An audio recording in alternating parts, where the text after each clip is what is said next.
Creating a remedy solution bottle involves filling bottles with 1/3 VSOP brandy and 2/3 water. Usually we mix these together in a measuring cup and we fill the bottles ahead of time. Then they are ready to inoculate with whatever remedy you need or a remedy you need to extend because you're almost running out.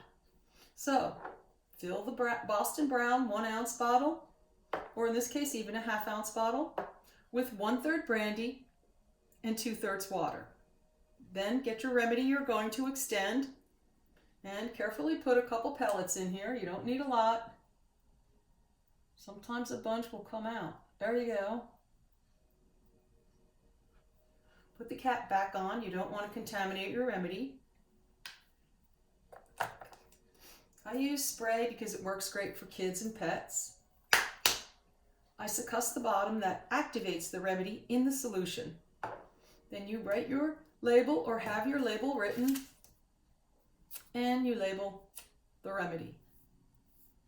And it's ready to dispense or spray or give to a friend who needs it.